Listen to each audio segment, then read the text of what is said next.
Andrew Bates is in his third year as the head strength and conditioning coach and has been busy his first few years on the job.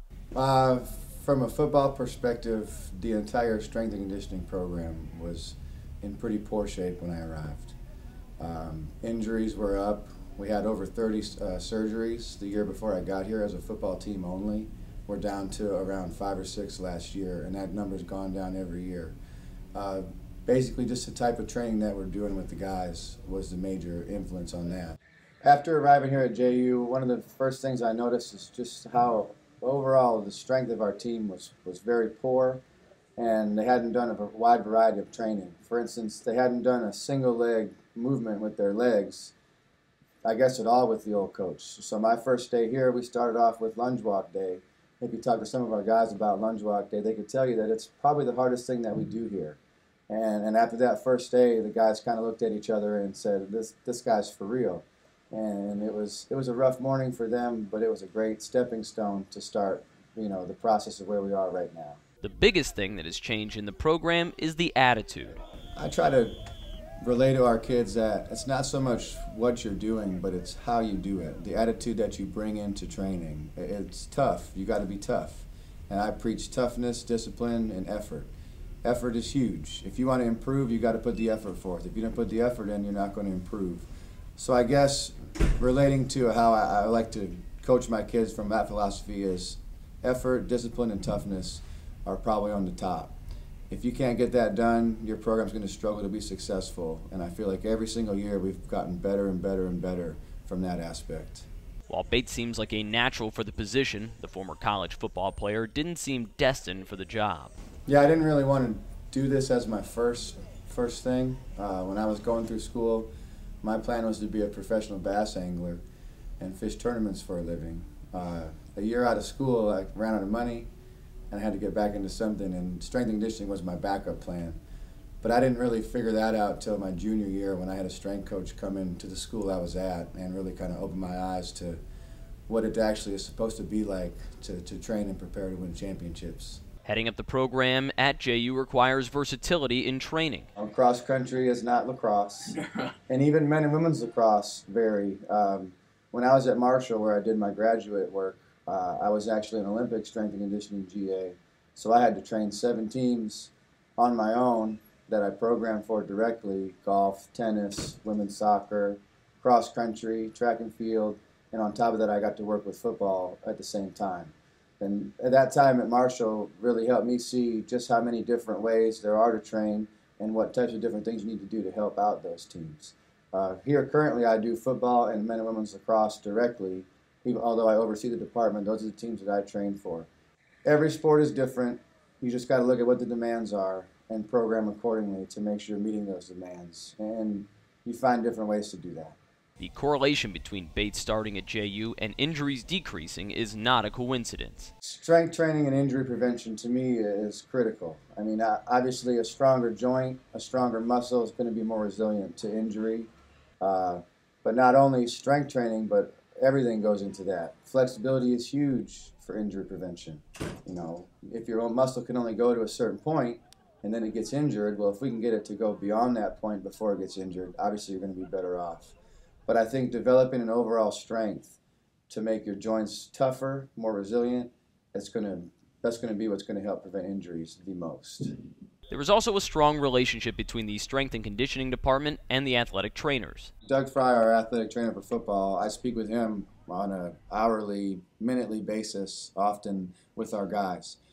We could be in the middle of a workout, and I notice a guy is holding something, doing a weird range of motion, walking a little bit funny, and I'll go in the way. I'll ask him right now, what's going on, and then I'll go to Doug. I'll ask him, what's going on? Have you seen this guy yet? Well, be ready. He's going to come see you today because we got to take care of this issue.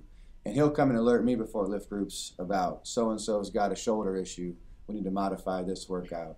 And we modify everything in our weight room. If you roll your ankle, you're going to be training from that ankle up, and we're not going to miss any body parts. So when you get back, you're ready to go right away. And the rehab protocols through our athletic training staff are huge with accommodating us. I'll find out what they're doing in their rehab program for that day and tailor that into what we're doing in our workout that day to make sure we don't overwork a certain area or if one area needs special attention, that we really hammer it to make sure we get our guys back as fast as we can. I also am in touch with my lacrosse coaches in the same, through whether it's email or face-to-face to find out injury reports, what's going on, how are the girls or guys progressing back to full participation, and how can we speed that process up. Strength training, like any other field, is constantly evolving. Well, there's many philosophies that are around the country from a strength training perspective. I've been around many coaches. I kind of grew up in a high-intensity background.